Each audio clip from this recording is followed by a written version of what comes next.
Muy buenos días, es un gusto recibirlos con las primeras noticias de TV Ciudad en una jornada que se presenta bastante calurosa, 18 grados de temperatura a esta hora en Capital. Saludo cordial a quienes nos siguen por Uniradio, la radio de la Universidad de la República, 107.7 de FM, por señal abierta, 6.1, por YouTube y por tvciudad.ui.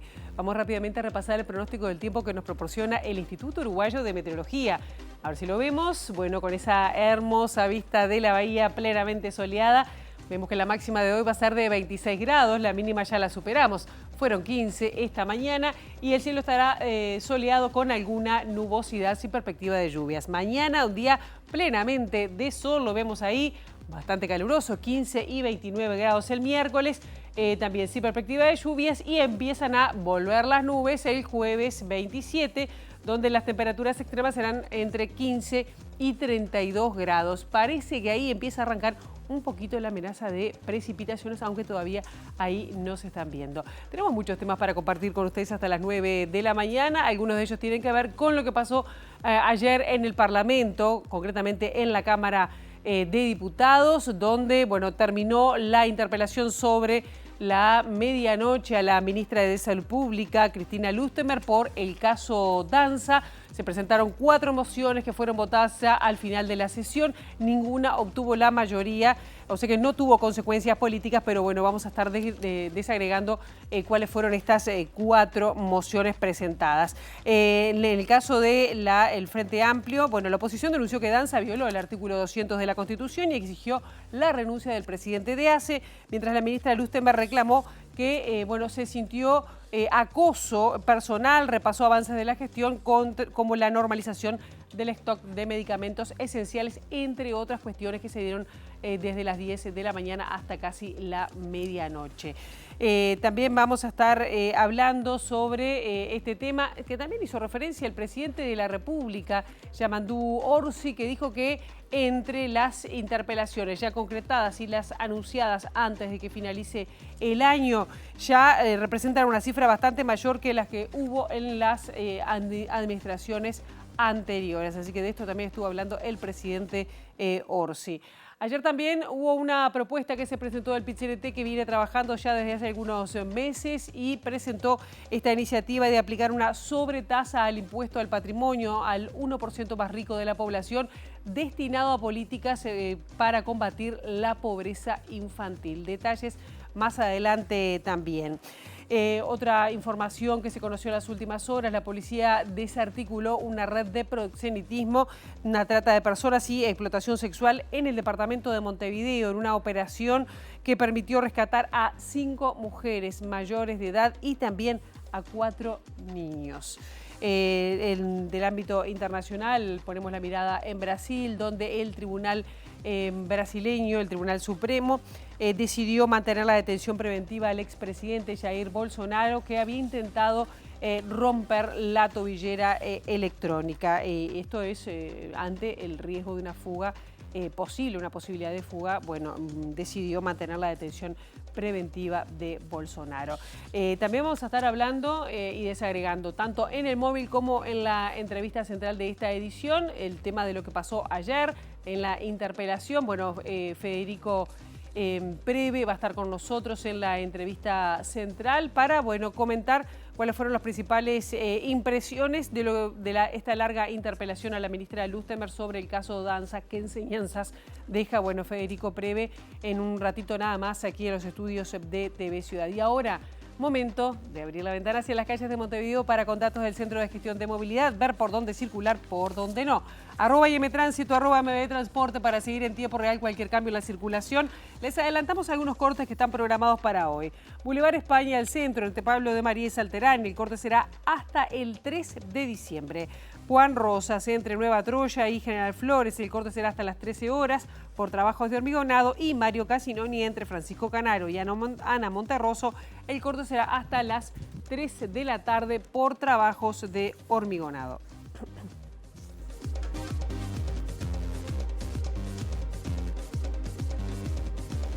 Comenzando el desarrollo informativo, les comentamos que el presidente de la República, Yamandu Orsi, dijo que entre las interpelaciones concretadas y las anunciadas antes de fin de año ya son más que las administraciones anteriores. En el periodo anterior, durante el primer año de gestión, hubo 2 llamados a sala. Y si uno lo compara con lo que históricamente ha sido, es bastante más que otros periodos de gobierno. La calle Pou tuvo una en el primer año. Sí, evidentemente hay una intensidad. Lo único que, primero, son institutos que son necesarios. Lo único que uno desea es que se trabaje más intensamente, que tengamos más tiempo para trabajar y que, bueno, y que algunas cosas se puedan responder de manera más directa y de repente sin tantas horas de dedicación para la preparación de un debate de este tipo. ¿Alguna de ellas pretende más generar un hecho político que generar un debate? Cada televidente, cada uruguayo sabe qué es lo que corresponde en cada caso. Durante el almuerzo organizado por la Cámara de Comercio Uruguay-Estados Unidos, el presidente de la República se refirió a la particularidad de tener como embajador de los Estados Unidos en nuestro país a Luis Rinaldi, nacido en Italia pero criado en nuestro país desde los 4 años. Lo que nadie puede desconocer, la particularidad de tener como embajador hoy en Uruguay, embajador de los Estados Unidos, alguien que se crió, que creció acá y que nos conoce porque es parte de nuestra propia vivencia. Él se siente un poco uruguayo también por haberse criado unos cuantos años acá. Entonces, creo que Uruguay tenemos la oportunidad de aprovechar esa ventaja, que es alguien que conoce, que estuvo acá, que se crió acá, y que a su vez tiene una relación directa con el presidente de los Estados Unidos, muy directa. El presidente Orsi también fue consultado y fue protagonista por esta consulta de una polémica, cuando fue consultado por la muerte de un policía en el Cerro y dijo que no tenía información. Luego aclaró que cuando un periodista le pregunta tiene que decir la verdad y en ese momento no disponía de la información porque no había leído su celular, no tenía esa información y si hay que pedir disculpas, se pide, dijo Orsi. Pero vamos a quedarnos en la Cámara de Comercio, donde estaba haciendo estas declaraciones. El embajador de Estados Unidos en Uruguay, Luis Rinaldi, que estábamos viendo recién en pantalla, destacó los valores políticos, económicos y sociales que comparten ambos países desde hace 150 años y enfatizó que Estados Unidos quiere seguir siendo un socio confiable para Uruguay. Rinaldi saludó a las autoridades presentes, entre ellas el presidente Yamandu Orsi, y dijo que el ministro de Economía, Gabriel Odone, no se encontraba en la reunión porque estaba buscando dinero en algún lado. Quiero agradecer la presencia del presidente, de la señora Mr. y Mrs. Yamandu Orsi, la ministra Lucía Echeverri, ministra Fernanda Cardona, al director de la OPP, Rodrigo Arim, y todos los que están aquí presentes hoy. También quiero agradecer al ministro Lubinkin y a Gabriel Odone, que hoy no pueden estar presentes, tendrán algún evento muy importante. Y Lubinkin me dijo que le pediría disculpas por no estar aquí hoy, por no presentarse. Y Odone estará buscando dinero a algún lado. Muy bueno. Durante más de 150 años, Estados Unidos y Uruguay hemos compartido mucho más que relaciones diplomáticas. Nos unen valores profundos, la libertad, la democracia, la confianza en el individuo, el respeto a los derechos humanos y laborales, la transparencia, la solidez de las instituciones y el respeto a los contratos. Estos principios son la base sobre la cual construimos nuestras democracias y también nuestras economías. Estados Unidos es y quiere seguir siendo un socio confiable para Uruguay. El PIT-CNT presentó una propuesta para gravar con una sobretasa el impuesto al patrimonio con un 1% de las personas más ricas del país con destino a políticas para combatir la pobreza infantil. La iniciativa elaborada por una comisión consultiva plantea un debate tributario argumentando que 1/3 de las niñas y niñas vive en hogares pobres, mientras la riqueza se concentra cada vez en manos de una minoría. Sobre este tema también habló el presidente Orsi. Conocemos más o menos, porque siempre hemos hablado, sabemos más o menos por dónde va la cosa. Hay que seguir analizando esos temas. Nosotros tenemos un presupuesto que se está votando, por lo tanto nuestra propuesta es clara. y no nos negamos a seguir analizando ni lo que planteen los trabajadores organizados en su PCNT, como corresponde, tampoco lo que nos plantean las gremiales empresariales, lo que como gobierno tenemos una responsabilidad y una línea que vamos a seguir trabajando sobre ella, por supuesto, sin ponernos el balde y estando siempre atentos a soluciones que nos permitan mejorar los niveles de ingreso de nuestra gente. La idea de Sanguinetti de cambiar el sistema de elecciones. Se lo he hablado con él. Yo Yo estoy de acuerdo en achicar el periodo electoral. Yo creo que es demasiado extenso. Estoy de acuerdo en poder cruzar opciones. Ahora, ahí escuché la posibilidad o la propuesta de no ir a internas o de hacerla simultánea con notarias. Eso hay que analizarlo con tranquilidad. Uruguay tiene condiciones materiales reales para erradicar la pobreza infantil. Tiene patrimonio, tiene capacidad económica, tiene institucionalidad y tiene talento humano para hacerlo. Lo que falta es asumir que el problema no es solo fiscal o presupuestal, sino que es un problema profundamente político y estructural. Falta la voluntad de avanzar hacia reformas que toquen privilegios, que no sigan descargando el peso sobre quienes viven de su trabajo y que asuman que el bienestar no puede seguir siendo un privilegio hereditario. Y acá quiero hacer un señalamiento necesario y urgente. La pobreza infantil en Uruguay tiene también rostro de mujer. Son las madres de estos gurises las que sostienen la supervivencia cotidiana. Son ellas las que lidian con la precarización laboral, la informalidad, los salarios bajos, las dobles y triples jornadas que combinan empleo, cuidados y tareas domésticas. El 1% acumula cerca del 40% del patrimonio nacional.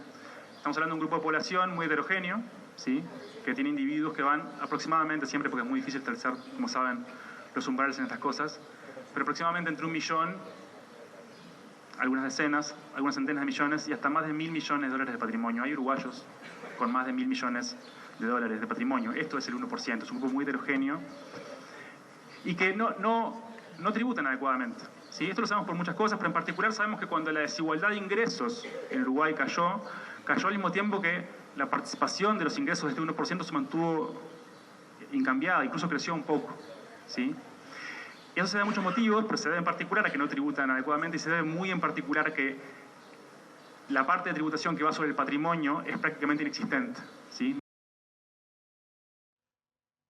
Vamos ahora a lo que pasó anoche en el Parlamento, donde la ministra de Salud, Cristina Lústemer, defendió el accionar del presidente de ACE, Álvaro Danza, y que está mejorando con su gestión la atención a las personas usuarias. Por su parte, el miembro interpelante, el diputado del Partido Independiente, Gerardo Sotelo, dijo que la normativa prohíbe a los jerarcas trabajar en entidades privadas que sean contratadas por la institución donde desarrollan su función pública y pidió la renuncia de Danza y reclamó que el gobierno no respeta a la oposición. Vemos el de él.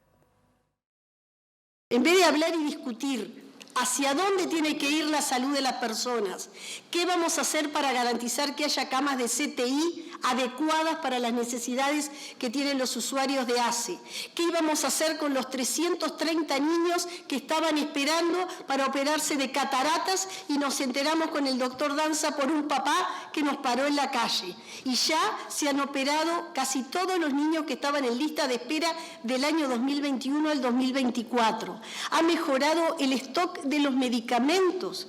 ¿Ustedes saben lo que significaba para las personas tener un déficit de 13, corríjame doctor, de 13 medicamentos esenciales en la mayoría de las farmacias? Acá está el químico Ismael Olmos, que se ha dedicado. No quiere decir que no haya problemas, porque en salud, ¿quién de nosotros todos los días no hay problemas?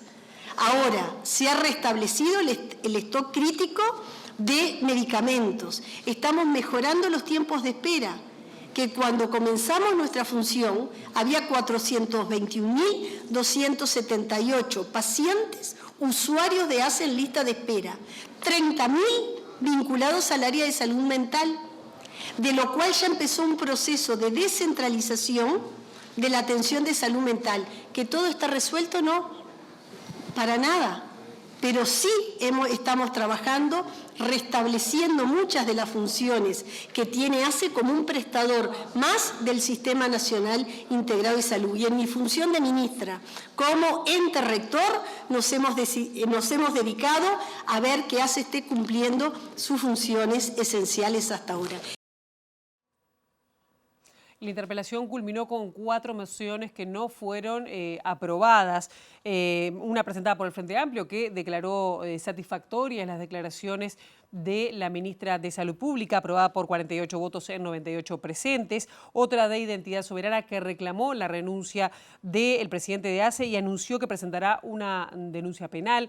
Fue aprobada por 16 votos en 98. La última presentada por el Partido Independiente y el Partido Nacional, que entendió que las declaraciones no fueron suficientes y reclamó la renuncia de Danza y resultó con 46 votos en 98. La última presentada por Cabildo Abierto, que declaró satisfactoria las explicaciones de la ministra de Salud y remarcó que Danza renunció a los cargos que tenía en la función privada, que obtuvo solamente 2 votos de Cabildo Abierto. Ahí estamos recibiendo para profundizar un poquito sobre lo que pasó ayer y sobre todo las consecuencias, qué es lo que puede venir. El diputado, recibimos con muchísimo gusto al diputado del Frente Amplio, Federico Preve. Un gusto que estés acá. Buen Gracias. día, un saludo para toda la audiencia. Bueno, Fueron ¿qué 15 largas horas.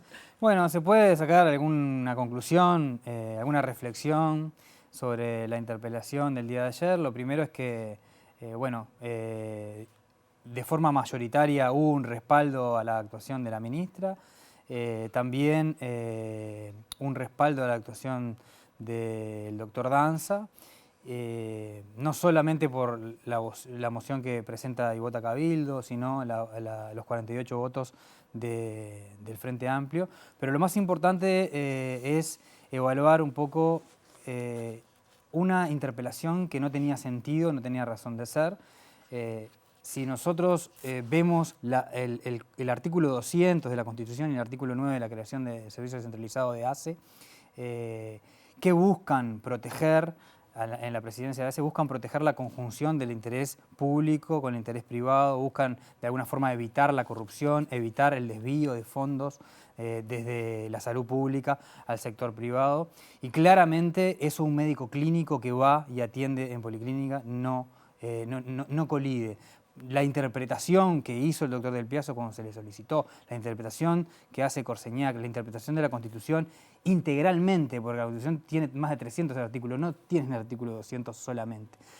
También, de alguna forma, protege a la libertad individual y el derecho al trabajo. Bueno, un médico clínico, según la visión jurídica en que nosotros nos amparamos, no tiene prohibición ni incompatibilidad con el ejercicio de la presidencia de ACE. Aún así hay otra biblioteca que lo ve como incompatible y prohibitivo. Y bueno, estamos empantanados en esta discusión desde hace 3 meses. De una forma violenta a nivel público, yo diría de ensañamiento y acoso personal con el doctor Danza, que desde nuestra opinión lo que busca es evitar discutir otras cosas importantes. Ahora, yo te pregunto, no hubo consecuencias políticas en esta interpelación, pero consecuencias de la confianza de la gente, un tema que también ha sido señalado por varios sectores, la gente lo pone también en foco, el ex director de la JUTEP en su momento, Ricardo Gil Ibarra, también dijo, acá lo que se está afectando es la credibilidad de la gente, es decir, más allá de que no sea delito, que se mantenga en tantos trabajos, porque no es que pierda el trabajo el doctor Danza. El doctor Danza, ¿no se analiza esa parte? A pesar de que la JUTEP dice que no hay incompatibilidades, el doctor Danza renuncia al sector privado. Las visiones jurídicas son 2 y honestamente yo creo que a la gente lo que le importa es la gestión de ACE. Que las policlínicas estén en condiciones, que los medicamentos lleguen, que tengan especialistas, que se operen. La operación de estos 400 gurises que estaban en lista de espera del 2021 al 2023 para ver es una cuestión, si bien no en volumen muy importante, simbólicamente, y para eso cada uno de 400 gurises es trascendente. Pero no tuvo en cuestión el tema de la gestión. Que los medicamentos, no, pero justamente Voy a esto porque nosotros estamos en la discusión sobre la compatibilidad e incompatibilidad de algunas funciones con respecto a la presidencia. Y yo creo que esto es para desviar el eje de la atención, del eje de atención de la gestión de ACE, que está inaugurando tomógrafos en todo el país, mejorando el stock de medicamentos en todas las farmacias, mejorando las listas de espera, recomponiendo el programa de salud mental, el programa de salud bucal, operando estos gurises, generando convenios público-público, rescindiendo los convenios con el privado.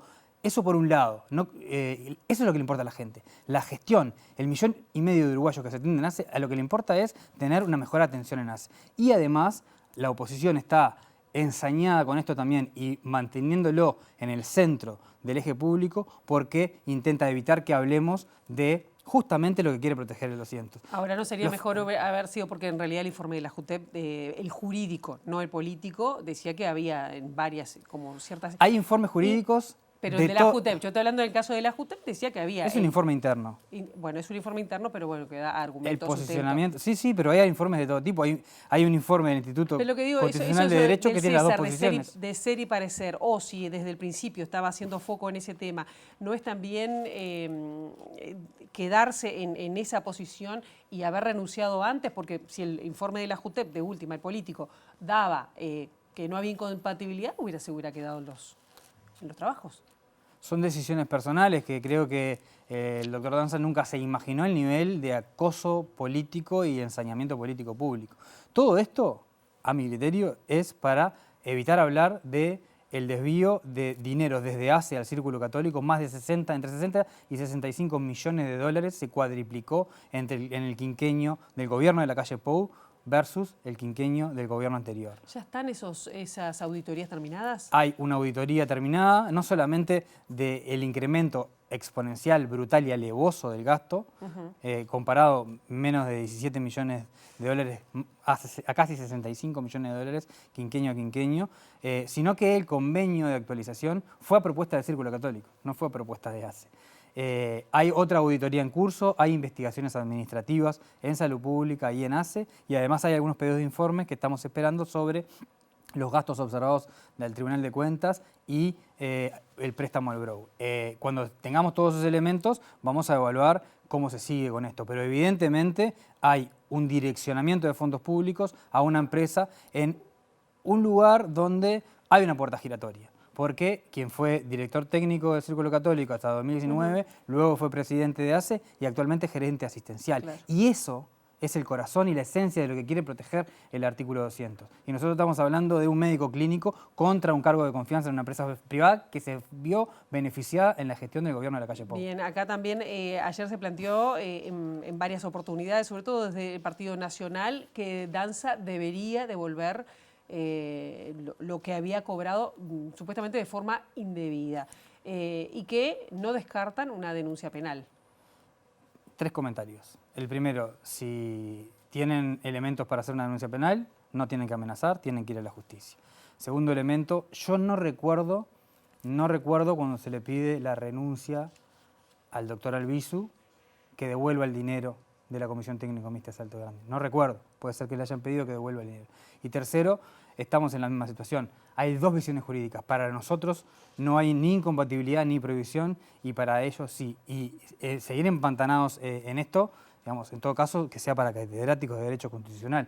Pero, evidentemente, al haber 2 visiones, la decisión acá es política y políticamente se sale fortalecido tanto el doctor Danza como la doctora Lustenberg porque evidentemente no se quiere hablar de la gestión actual, ni se quiere hablar del desvío de fondos de la gestión anterior. ¿No te parece que sea oportuno que devuelva el dinero de los trabajos privados? Yo creo que no hay incompatibilidad, por lo tanto, me parece una artimaña más en este capítulo de acoso político. ¿Queda sentida la confianza del presidente de ACE en su gestión? Para quienes tienen una visión sí, para otros no. Yo siempre dije a quienes están adelante de las empresas públicas hay que evaluarlos por su gestión, por la transparencia de su gestión y por los resultados de su gestión. Creo que en estos 9 meses de gestión de ACE se ha hecho mucho más que en 5 años con un presupuesto anterior y con una deuda que llegaba más del 15% del presupuesto anual. Por lo tanto, al doctor Danza lo vamos a evaluar, al doctor Danza y a todo el equipo, ¿no? Año a año con su gestión. Si mejora la salud de las personas, la atención a la salud de las personas, será una buena gestión y será eternamente respaldado. Si no lo hace, habrá que recambiar, pero no por este tipo de cosas donde vemos que hay dos visiones distintas.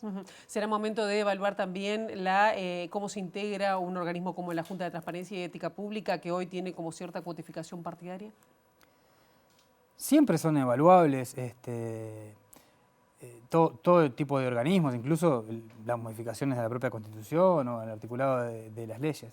Creo que es un poco de oportunismo que se están haciendo, porque seguramente si el dictamen de la JUTEP hubiera sido otro, no estarían cuestionando la JUTEP. Yo creo que es un embate institucional por parte de quienes piensan distinto, legítimamente, pero están, a mi criterio, como con una ira de un resultado electoral no resuelto y de alguna forma golpeando a todo lo que se mueve, pegándole a todo lo que se mueve, como se dice de forma de perogrullo, sin analizar, sin reflexionar, sin ver que a veces le hace un poco de daño a la democracia, sobre todo porque hay algunas discusiones que a la gente le trascienden, a la gente le importa que las cuestiones vinculadas con la gestión pública le lleguen, ¿no? Y en este caso, la atención en salud pública es lo importante y hay discusiones que parecen como que el sistema político está un poco disociado del común denominador de lo que la gente reclama. La moción del Frente Amplio obtuvo 48 votos de 98 presentes. La de Cabildo Abierto, que declaró satisfactoria, tuvo 2 votos. ¿No fue posible? ¿Cómo fueron esas discusiones para poder unificar y declarar ambos grupos, ¿no? El Frente Amplio, Cabildo Abierto?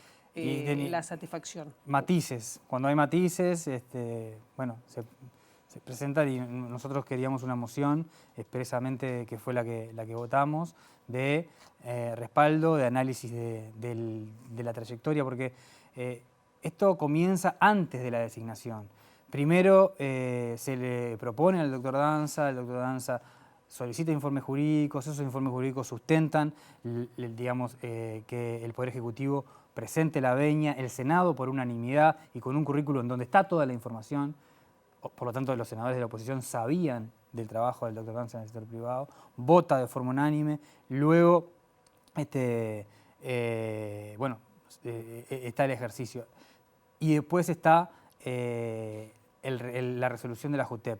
Ese hilo conductor para nosotros es muy importante porque no solamente se está cuestionando desde el inicio la propuesta desde la oposición de una supuesta incompatibilidad o de una visión, desde una visión de incompatibilidad, sino que hay un embate a la propuesta del Ejecutivo, un embate a la propia votación de la oposición en el Senado, un embate a la jurídica de salud pública y a salud pública, y ahora un embate a la JUTEP. Parece que, digamos, desde el punto de vista republicano, no parece una buena acción de la oposición, digamos, ir golpeando toda la institucionalidad. Federico Preve, muchísimas gracias por estos minutos. No, muchas gracias a ustedes y un saludo para la audiencia. Por favor. Nosotros ahora nos vamos a exteriores, vamos a seguir en tema de la mano de nuestra compañera Abril Mederos. Abril, muy buenos días, bienvenida. Gracias, Pilar. Exactamente, para tener las repercusiones por el lado de la oposición, en la que tampoco hubo unanimidad en torno a cómo pronunciarse en lo que fue la interpelación de ayer de la ministra de Salud Pública, Cristina Lustenberg. Recordemos que el Partido Nacional y el Partido Colorado presentaron una moción conjunta. Por su parte, Identidad Soberana presentó otra y Cabildo Abierto una más a su vez. Y bueno, luego el oficialismo una cuarta moción. Estamos con el diputado nacionalista Pablo Abdala. Gracias por hablar con nosotros esta mañana. ¿Qué evaluación final hace de la instancia que tuvo lugar allá en Diputados? Yo hago una evaluación positiva porque creo que el Parlamento cumplió su misión. La misión del Contralor, la misión de la transparencia, la función de servir de escenario a los efectos de que los temas se debatan, se profundicen, se pongan en blanco y negro y por lo tanto la ciudadanía, los medios de comunicación puedan tener acceso a esa discusión y conocer en profundidad los detalles de un tema que no es menor, que creo que tiene que ver con la institucionalidad, que tiene que ver con la calidad de nuestra democracia, porque notoriamente estamos hablando de una violación contumaz, como la calificamos nosotros, de la Constitución, por parte de un funcionario y por parte del gobierno al sostenerlo en su cargo, que notoriamente viola el artículo 200 de la Constitución, las normas de ética pública, la ley Cristal, la ley de orgánica de ACE, y bueno, y todo eso se procesó a partir de un debate intenso, por momentos, yo diría, bastante crispado en cuanto a la exacerbación de algunos conceptos, pero eso es parte de las reglas del juego democrático, no se traspasaron determinados límites que nunca deben traspasarse, y finalmente no hubo votos, como tú decías muy bien, para que la Cámara se pronunciara en un sentido o en otro. Y yo creo que no hay que dramatizar con relación a eso es parte también del juego democrático, en el buen sentido del término, y creo que el silencio institucional, ese silencio institucional del final también tiene valor porque en definitiva la ministra se fue sin un respaldo explícito de la Cámara de Diputados y del Parlamento y yo creo que debiera ser una lectura de esa situación. ¿En qué quedó el planteo que se hacía ayer de la posibilidad de elevar a la justicia, ya sea civil o penal, el cobro indebido o presunto cobro indebido de Danza en algunos de sus espacios de trabajo? Bueno, yo creo que cobro indebido se ha dado particularmente en lo que tiene que ver con el ingreso que el doctor Danza percibió con relación a una actividad académica que él mismo reconoció con sus hechos que bueno, que era ilegítimo ese cobro en la medida en que él mismo se adelantó a renunciar al cobro o a esa compensación salarial que percibía por su actividad docente o académica en el Pasteur. Ahora, en tanto, la JUTEP no entendió indebida esa actividad más allá de su renuncia por voluntad propia, ¿no habría un elemento desde ese lugar para demandarle una devolución de haberes? Lo que pasa es que la JUTEP ha quedado, a mi juicio, en este tema absolutamente deslegitimada, como consecuencia de la pésima acción, irresponsable acción de los dos directores de la mayoría. Eso va a motivar, como ustedes saben, la próxima interpelación que tendrá lugar el 16 de diciembre, porque ahí hay un aspecto también vinculado con la institucionalidad muy delicado que tenemos que debatir a fondo, son los temas profundos, pero creo que en definitiva de lo que se trata es de haber, repito, haberlo expuesto a la opinión pública con meridiana claridad, en toda su contundencia, porque en definitiva aquí hay aspectos que tienen que ver con la probidad, que tienen que ver con la forma de ejercer la cosa pública y que tienen que ver, por lo tanto, con la credibilidad de la política frente a los ojos de la población. Y cuando hablamos de democracia plena, cuando celebramos y celebramos bien la fortaleza de nuestras instituciones, bueno, cuidar las instituciones y fortalecerlas todos los días implica que cuando estas situaciones se dan no miremos para el costado y por eso creo que la oposición ha hecho bien en activar estos resortes que ha activado por la vía de estas interpelaciones. ¿Sigue entonces sobre la mesa la posibilidad de hacer una denuncia civil o penal? Bueno, nosotros queremos ir por partes y tenemos que actuar con seriedad. Por eso la declaración o el proyecto de declaración que presentaron los partidos de la coalición, Partido Nacional, Partido Colorado, Partido Independiente, que dicho sea de paso, el diputado Gerardo Sotelo realizó, a mi juicio, una excelente interpelación categórica, contundente, rigurosa.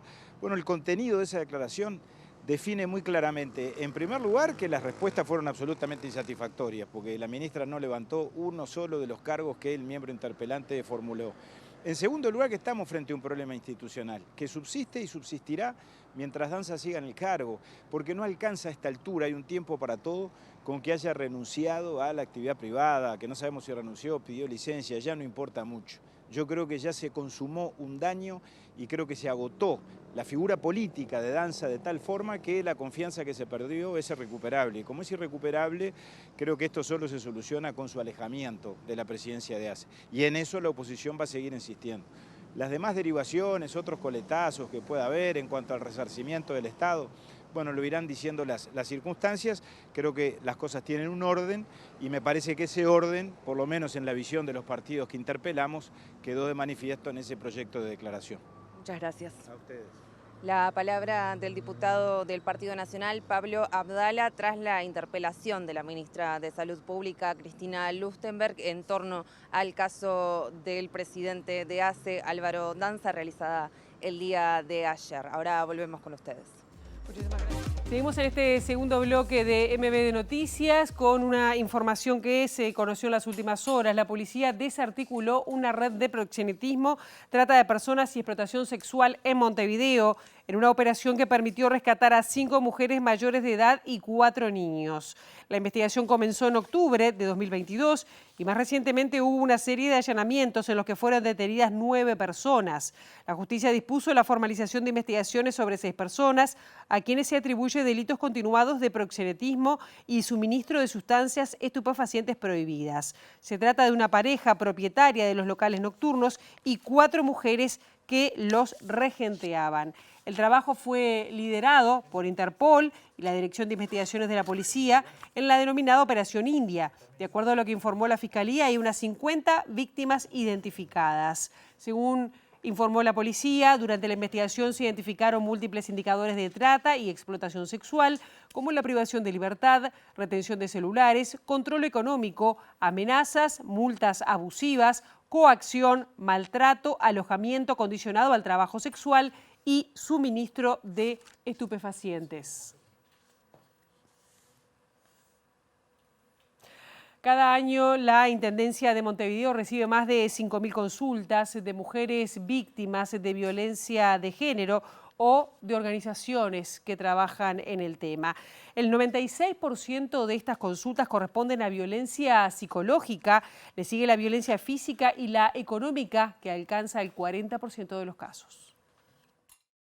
La Intendencia de Montevideo ofrece 18 servicios de atención y respuesta a situaciones de violencia de género y generaciones. Además, hay 14 comunas mujer desplegadas en todo el territorio de Montevideo a través de los 8 municipios y se ampliaron los convenios con la Universidad de la República para atender a mujeres con discapacidad que son víctimas de violencia, a hombres que deciden dejar de ejercer violencia y existe un servicio especial dirigido a niños, niñas y adolescentes. Tenemos alrededor de 5.000 mujeres que hacen seguimiento en la atención que nosotras le brindamos y recibimos al año alrededor de 15.000 consultas, ¿no? De diferentes organizaciones, también de las propias mujeres, de las primeras veces que llegan y entran en contacto con nuestro servicio y después se hace un seguimiento a más de 5.000 casos que atendemos, que ahí hay asesoramiento jurídico, psicológico, también de trabajo social, que bueno, brindamos todas las herramientas que podamos para que las mujeres salgan de las situaciones de violencia y los porcentajes más altos, por supuesto que en un 90 y pico por ciento, un 96%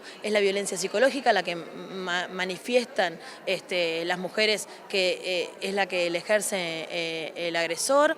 Después la violencia física es la que le sigue, la violencia económica es una de las herramientas que sin duda tenemos que seguir trabajando en la autonomía económica de las mujeres para que puedan salir de las situaciones de violencia, porque el porcentaje también es alrededor de un 40%. Las políticas de género en la Intendencia de Montevideo tienen más de 3 décadas, por lo tanto, nosotros somos tributarios de una trayectoria que ha sido pionera en el país, que ha sido pionera en el terreno de institucionalizar políticas de género, sobre todo las que tienen que ver con el combate a la violencia contra la mujer. Hemos avanzado también en términos del combate contra la violencia hacia niños, niñas y adolescentes, que como creo en el fondo transmitía Fiorella, es donde hay una gran crueldad. La secretaria general de la Intendencia de Montevideo, Viviana Repeto, afirmó que la comuna es pionera en políticas de igualdad y erradicación de la violencia basada en género en todo el territorio nacional. Adelantó que se trabaja para que todos los departamentos de la Intendencia tengan un presupuesto específico para ello. Estamos en pleno proceso de armado de presupuesto y tenemos como objetivo hacer lo que es el etiquetado de género, buscar que todos los departamentos de la Intendencia de Montevideo tengan un presupuesto específico para género, porque de esa forma creemos que podemos lograr profundizar las políticas que viene llevando adelante la Intendencia. Repeto dijo que este mes contra la violencia de género, la Intendencia realiza una serie de acciones en todos los municipios, más allá del trabajo en atención, prevención, asesoramiento y acompañamiento durante todo el año en las oficinas de Comuna Mujer y otros servicios. Destacó la necesidad de interactuar entre las instituciones del Estado para lograr mejores resultados en estas temáticas. Para lograr dar respuestas integrantes a todas esas mujeres víctimas de violencia, niñas, niños y adolescentes, es fundamental articular con otras instituciones del Estado. Por eso la Intendencia Intendencia viene trabajando fuerte con el Ministerio del Interior, con el Ministerio de Desarrollo Social, con mujeres, también con las organizaciones de la sociedad civil, para lograr justamente dar una respuesta integral a todas esas mujeres víctimas de violencia. Y seguimos en tema y nos vamos a exteriores porque hay una intervención especialmente por esta jornada. Le damos nuevamente la bienvenida a Abril Mederos. Abril, contanos. Sí, Pilar, exacto. Una intervención artística aquí en la escalinata del Palacio Legislativo en el marco del 25N, el Día Internacional para la eliminación de la violencia de género, como las han habido tantas, pero en este caso de la Intersocial Feminista, que realizó esta intervención que pueden ver allí, en donde se contabilizan desde el 2017, cuando se promulgó la ley de violencia basada en género, 366 femicidios en Uruguay, 366 mujeres asesinadas por el hecho de serlo, con activistas que acercaron zapatos que luego fueron pintados de rojo en representación de estos femicidios ocurridos en estos últimos 8 años, y también en el marco de lo que es la reivindicación de los distintos colectivos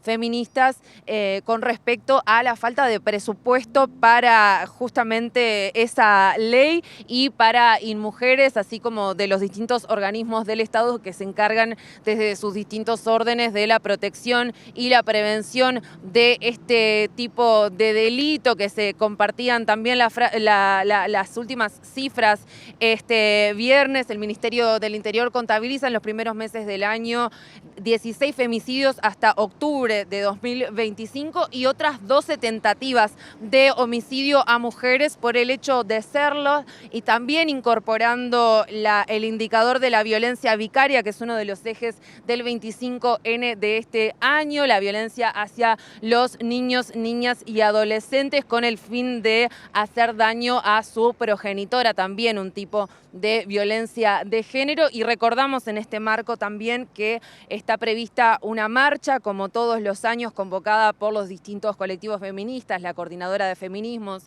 la Intersocial Feminista, entre otros, a concentrarse a las 18:30 horas en la Plaza de Libertad y a marchar desde allí hasta la explanada de la Universidad de la República en el marco de esta fecha. Recordamos también que ahora en unos minutos va a comenzar el acto oficial del Poder Ejecutivo en el marco del 25N en la Torre Ejecutiva, y que va a estar encabezando la directora de InMujeres, Mónica Xavier, además de la presencia de las autoridades como el ministro del Interior, Carlos Negro, referentes de INAU, de la Fiscalía de la Nación, entre otros, donde también se aguarda algún anuncio en torno a cuál va a ser el plan de acción para la prevención de este tipo de violencia en el marco de todos esos órdenes y en medio de lo que es la discusión presupuestal de cara a la finalización del proyecto quinquenal. Así que compartiremos con ustedes también lo que ocurra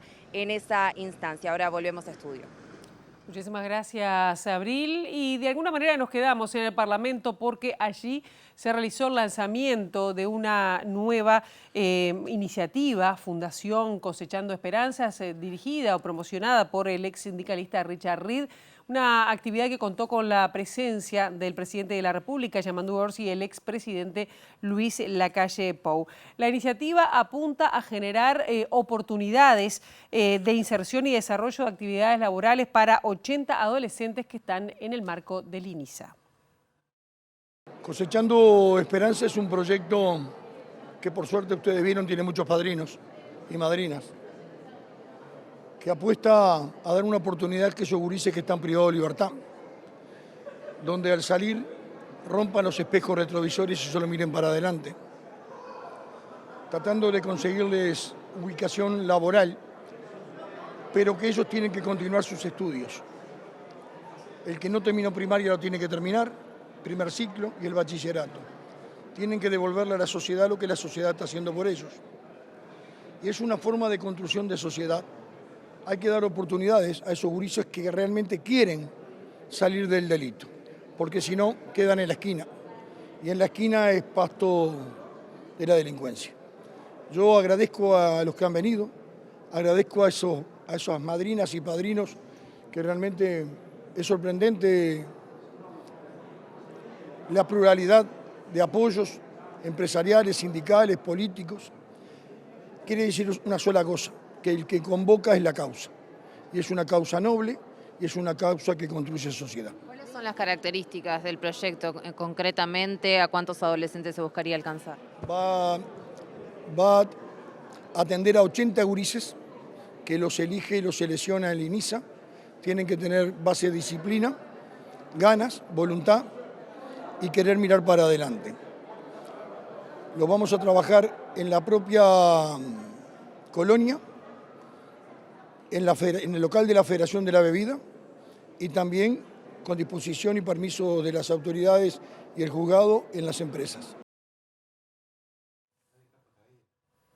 Y decirles que el intendente de Canelones, Francisco Leñani, confirmó que una compañía de molduras de capitales brasileños planifica instalarse en el Polo Tecnológico de Progreso y que va a generar 200 puestos de trabajo de forma directa. Adelantó que la empresa comenzará una serie de capacitaciones y va a contratar a personas que estuvieron empleadas en la sucursal de la empresa metalúrgica Yasaki, que funcionaba en la localidad de Las Piedras. Ellos hacen molduras de madera, tanto para piso como para paredes, también en ventanas, van a exportar a Estados Unidos, trabajan con pino, se van a instalar en el polo logístico de Grupo RAS, ahí en la zona de Progreso, en la Ruta 5, y son 200 puestos de trabajo directo, lo cual es importantísimo, sobre todo porque, bueno, en el eje Ruta 5 hemos tenido una baja, como ya sabido es lo de Yasaki. Nosotros le acercamos a la empresa los currículums de los trabajadores de Yasaki, no quiere decir que los tomen, empiezan ellos a hacer una serie de evaluaciones ahora y capacitación, nos pidieron a nosotros para hacer uso de las instalaciones de la Intendencia, para hacer capacitación de los operarios, por supuesto que accedimos, y es una noticia importante, que no queda solo ahí.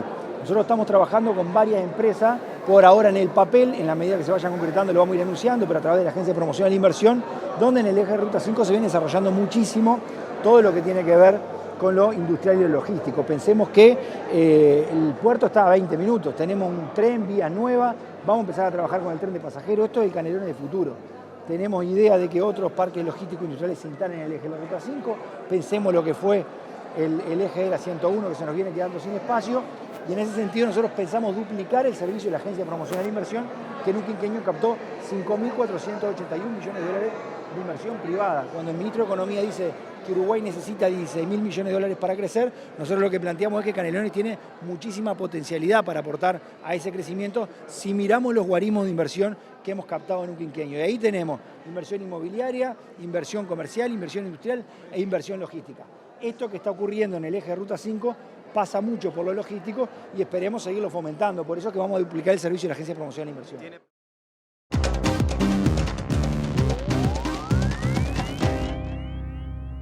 El Supremo Tribunal de Brasil decidió este lunes mantener por unanimidad la prisión preventiva del expresidente Jair Bolsonaro cuando intentó, o tras intentar romper la tobillera electrónica que tiene.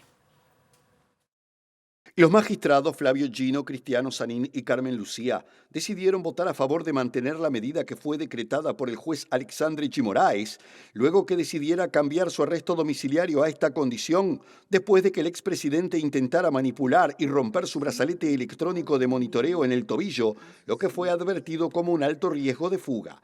De Moraes, instructor del caso, escribió en la sentencia que la información constata la intención del condenado de romper la tobillera electrónica para garantizar el éxito en su fuga, facilitada por la confusión causada por la manifestación convocada por su hijo, y en cumplimiento con la decisión del magistrado, el exmandatario se encuentra recluido en la sede de la Policía Federal en Brasilia.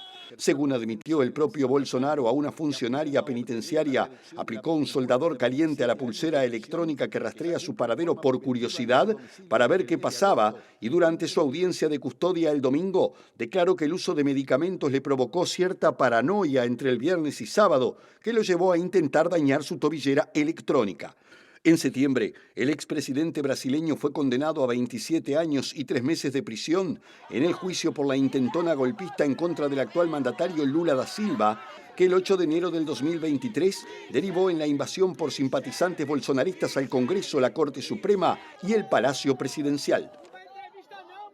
Hasta aquí llegamos con esta primera edición. Quedan en compañía ahora de Ciudad Viva. La actualización informativa vendrá a las 3 y nosotros volvemos mañana bien tempranito a las 8 aquí en TV Ciudad. Pasen bien, buena jornada.